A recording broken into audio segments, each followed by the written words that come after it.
శ్రీ గురుభ్యో నమః. శ్రీమాత్రే నమః. అందరికీ నమస్కారం. దేవుడి దీపారాధన ఎలా చేయాలి? ఎలా దీపాలు వెలిగించినట్లయితే భగవంతుని పరిపూర్ణమైనటువంటి అనుగ్రహం అనేది మనకు సిద్ధిస్తుంది?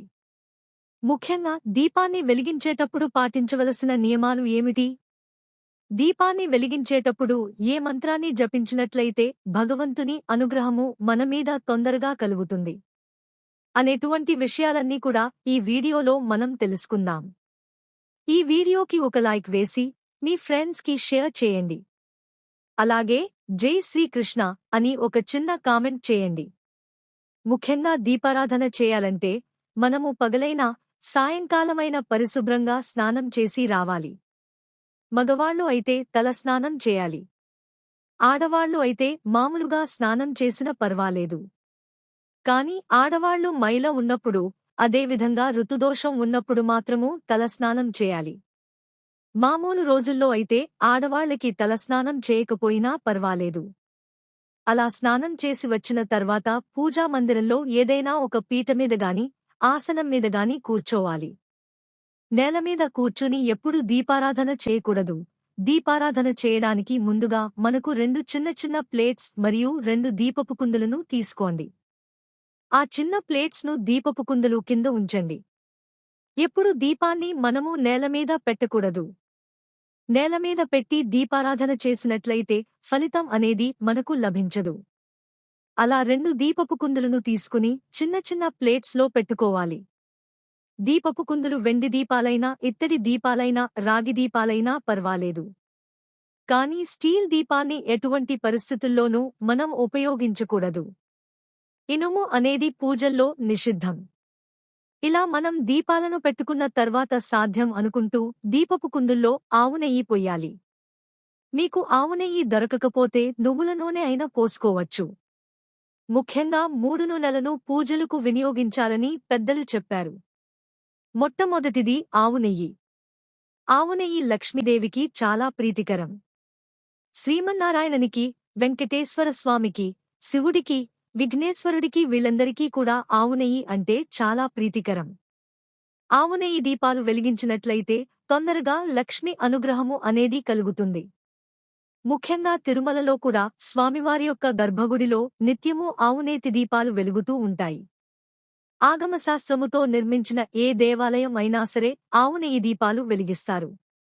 మీకు ఆవు నెయ్యి దొరకకపోతే నువ్వుల నూనెనైనా వాడుకోవచ్చు. నువ్వుల నూనె కూడా దొరకకపోతే చిట్టచివరిగా కొబ్బరి నూనెనైనా మీరు వాడుకోవచ్చు.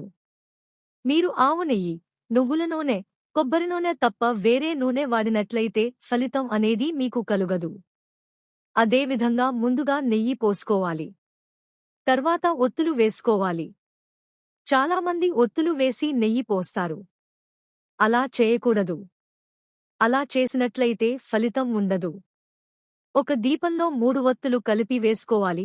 ఇంకొక దీపంలో కూడా 3 వత్తులు కలిపి వేసుకోవాలి. చాలామంది 3 వత్తులు విడివిడిగా వేస్తారు. అలా అయినా కూడా వేసుకోవచ్చు.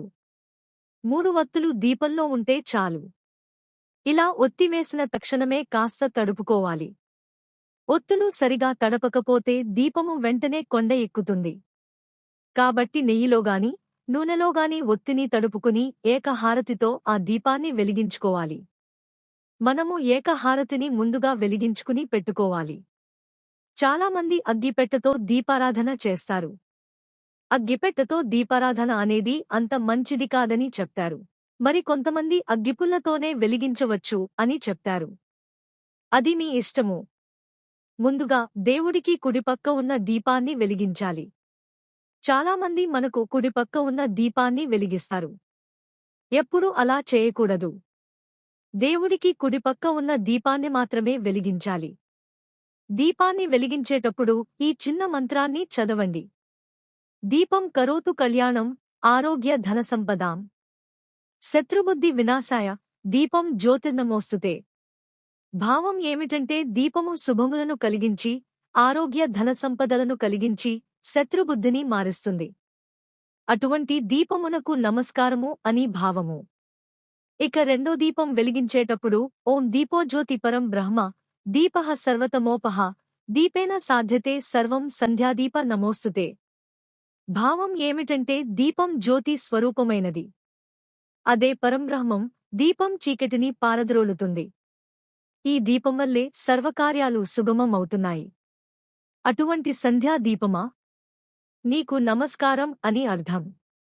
దీపం సర్వవేళలా ఆరాధ్య తేజస్సు. దీపలక్ష్మిగా దీపాన్ని పూజిస్తారు. ఎవరి ఇంట్లో ఎల్లప్పుడూ దీపాలు వెలుగుతూ ఉంటాయో వారే నిజమైన ఐశ్వర్యవంతులని పురోహితులు అంటున్నారు. అజ్ఞానం అంటే చీకటి, జ్ఞానం అంటే వెలుతురు. మనలోని అజ్ఞానమనే చీకటిని పోగొట్టి జ్ఞానమనే కాంతిని సర్వత్రా ప్రసరింపజేసే పరమాత్మ స్వరూపమే దీపం అని శాస్త్రాలు చెబుతున్నాయి. సంధ్యాదీపం అంటే చాలామంది ఈ శ్లోకాన్ని సాయంకాలం మాత్రమే చదవాలేమో అనుకుంటారు. అలా ఏం లేదు. పొద్దున్నే అయినా ఈ శ్లోకాన్ని చదవచ్చు. సంధ్య అంటే త్రిసంధ్యలని చెప్పారు పెద్దలు. 2 శ్లోకాలు మీరు నేర్చుకోండి. మీ పిల్లలకు కూడా నేర్పించండి. ఈ 2 శ్లోకాలు మనం నోటికి నేర్చుకున్నట్లు అయితే ప్రతినిత్యము దీపారాధనలో ఈ శ్లోకాలని చదువుకోవచ్చు. మన జీవితాంతం కూడా ఏ పూజలో అయినా, ఏ వ్రతంలో అయినా ఈ శ్లోకాలని చెప్పుకుని మనము దీపాలు వెలిగించుకోవచ్చు. ముఖ్యంగా దీపాన్ని ఎటువంటి పరిస్థితుల్లోనూ జ్యోతి అనేది మనవైపు తిప్పి వెలిగించకూడదు. జ్యోతి దేవుడివైపు తిప్పే వెలిగించాలి. దీపాల యొక్క జ్యోతి మనవైపు తిప్పి వెలిగించుకున్నట్లయితే అది మనకు దీపారాధన చేసుకున్నట్లు అవుతుంది. దీపాలు వెలిగించుకున్న తర్వాత దీపానికి గంధపు బొట్లు 3 వైపులా 3 చోట్ల పెట్టుకోవాలి. ఒకవేళ మీకు గంధము చందనము దొరకకపోతే పసుపునైనా నీళ్లల్లో కలిపి దీపాలకి పెట్టవచ్చు. అలా పెట్టిన తర్వాత కాస్త కుంకుమ కూడా దీపాలకి అలంకారం చేసి ఆ దీపాలకు ఒక పుష్పాన్ని కూడా సమర్పించాలి. దీపానికి ముఖ్యంగా మనము గంధము కుంకుమ పూలు పెట్టకపోతే అది అమంగళకర దీపమవుతుంది. మనం ఎప్పుడైతే పసుపు కుంకుమ గంధము కుంకుమ పూలు పెడతామో అది పవిత్రమైనటువంటి దీపమవుతుంది. అలా పూలు పెట్టిన తర్వాత కాస్త అక్షతలు తీసుకుని కుడిపక్క ఉన్నటువంటి దీపానికి ఓం లక్ష్మీనారాయణాభ్యాం నమః అని కాస్త అక్షంతలు సమర్పించండి. అంటే ఈ దీపంలో లక్ష్మీనారాయణలు ఆవాహనం చేశాం అన్నమాట. అదేవిధంగా ఎడమ ప్రక్క ఉన్నటువంటి దీపానికి ఓం ఉమామహేశ్వరాభ్యాం నమః అని సమర్పించండి. అంటే ఈ దీపంలో పార్వతీ పరమేశ్వరులుని ఆవాహనం చేశాం అన్నమాట. ఇలా దీపాన్ని వెలిగించిన తరువాత పరిపూర్ణంగా నమస్కారం చేసుకోండి. ముఖ్యంగా ఇలా దీపారాధన చేసిన తర్వాత ఎటువంటి పరిస్థితుల్లోనూ ఆ దీపంలో మనం వేలు పెట్టకూడదు. చాలామంది దీపము కాస్త ఎక్కువ మండుతూ ఉంటే వేలు పెట్టి ఒత్తిని కిందకి తీస్తారు.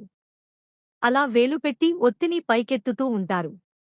పొరపాటున కూడా అలా చేయకండి. అలా చేసినట్లయితే దీపారాధన చేసినటువంటి ఫలితం అనేది కాస్త కూడా మనకు లభించదు.